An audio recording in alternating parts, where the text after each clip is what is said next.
Hello and welcome back. आज बात करेंगे कि फार्मर प्रोड्यूसर या फिर प्राइवेट लिमिटेड में क्या मेजर डिफरेंसेस डील होते हैं। सर नॉर्मली ये देखा जाता है कि हर कोई जब कंपनी बनाता है तो डिटेल्स आपको देखना पड़ता है कि क्या सेगमेंट वाइज बिजनेस हम रन कर रहे हैं। तो फार्मर प्रोड्यूसर में मेन एक्चुअली जो एंटिटी डिफाइन हुई है वो specifically for the farmer producer या जो कल्टिवेट्स करते हैं या वो डायरेक्टली इंगेज है टू द फार्मिंग एक्टिविटीज या जो भी सपोर्टिंग एक्टिविटीज भी हम उसमें इंक्लूड कर सकते हैं। तो सबसे पहले ये डिफाइन होता है कि एंटिटी क्या बिजनेस रन कर रही है।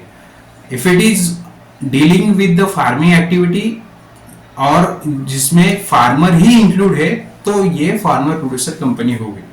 तो सर ये फिर क्या फार्मर प्राइवेट लिमिटेड कंपनी नहीं बना सकते हैं क्या? बना सकते हैं, लेकिन उसका सेगमेंट एक अलग तरीके से है। Private limited it's a form of purely business entity.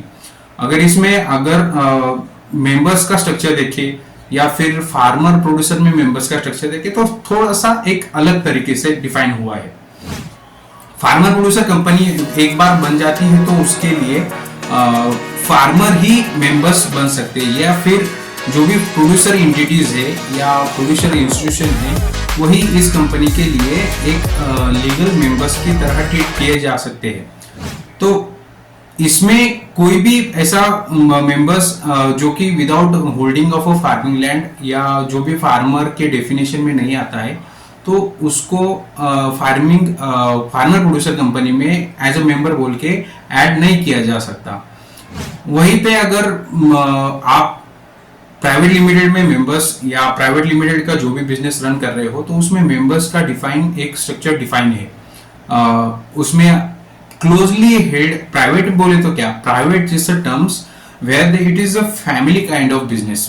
तो फार्मर प्रोड्यूसर में क्या होता है? तो farmer producer it's a kind of entity where the group of farmers comes together. वह एक साथ में मिलके इस एंटिटी का जो भी benefits by the government provide करती है बहुत सारे स्कीम्स फार्मर प्रोड्यूसर कंपनी के लिए बनाए जाते हैं, जैसे कि नाबार्ड है, स्मार्ट है या फिर वो पोखरा हो जाता है।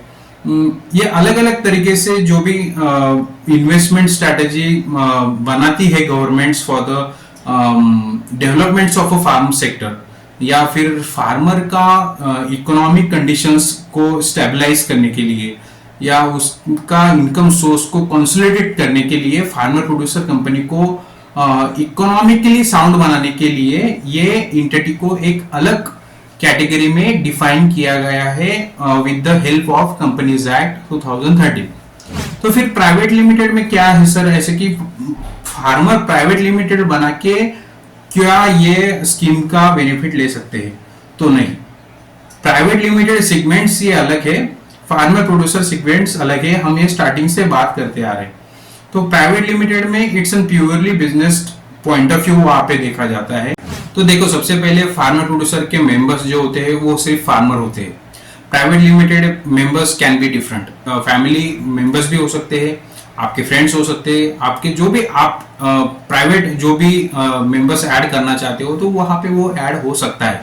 लेकिन अगर आप फार्मर प्रोड्यूसर में मेंबर्स ऐड करने जा रहे हो तो वो पर्सन डिफाइन होना चाहिए फार्मर एज पर दी प्रोड्यूसर कंपनी जो भी एक्ट के रूल से रेगुलेशन से उसके मुताबिक।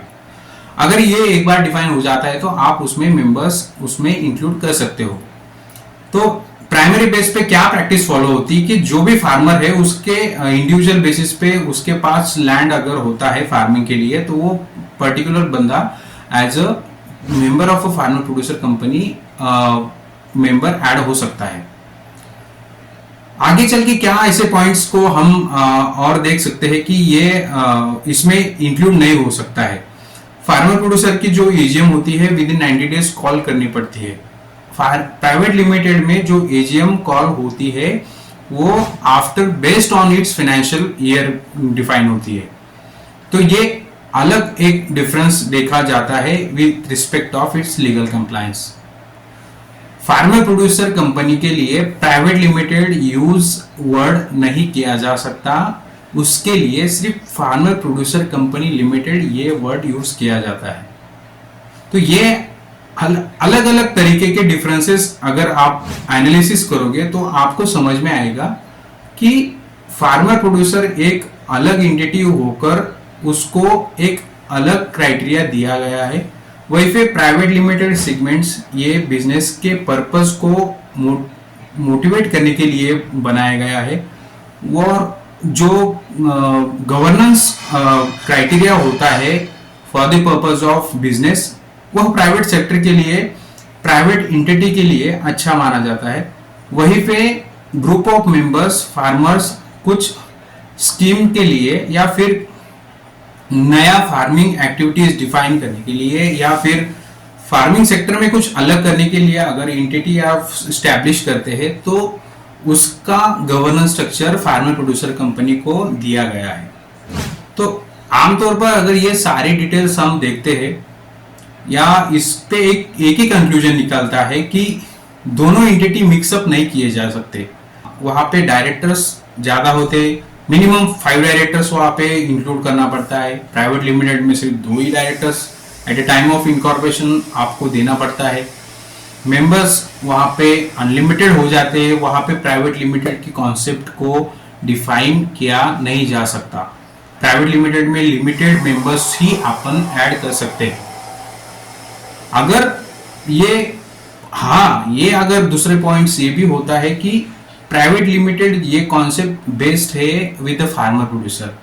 पब्लिक लिमिटेड कंपनी नहीं बोल सकते, लेकिन ये बेस्ड है to the private company based. Private company के जो डिफाइंड स्ट्रक्चर्ड है उसके बेस पे ही फार्मर प्रोड्यूसर कंपनी को इनकॉर्पोरेट किया जाता है।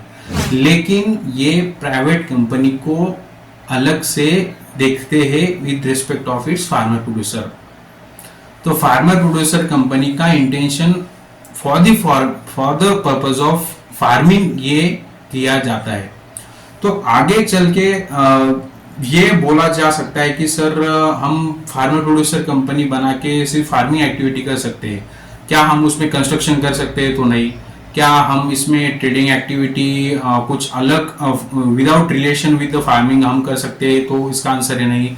क्या हम इसमें हेल्थ एक्टिविटी, हाँ, फार्मिंग रिलेटेड अगर कुछ भी बिजनेसेस आते हैं तो you can run it for its farmer. इसका मोटिव ही फार्मर को कंसोलिडेट तरीके से प्रोड्यूस करने के लिए या फार्मिंग सेक्टर को एक अलग क्राइटेरिया देने के लिए ही फार्मर प्रोड्यूसर कंपनी को इनकॉर्पोरेट किया जाता है।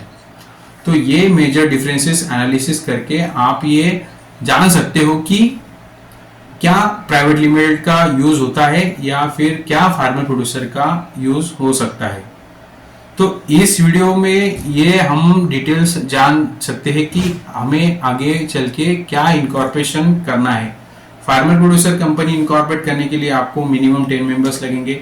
वहीं पे अगर आप प्राइवेट लिमिटेड करते हो तो मिनिमम 2 मेंबर्स आप उससे स्टार्ट कर सकते हो। उसमें वो 2 डायरेक्टर भी टिट हो सकते हैं। वहीं पे 10 में से 5 यहाँ पे डायरेक्टर होते हैं। आगे चल के ये पूरा structured as per the law conclude होता है। बिजनेस रन भी, बिजनेस रिपोर्टिंग, ये सब लॉ के हिसाब से किए जाते हैं।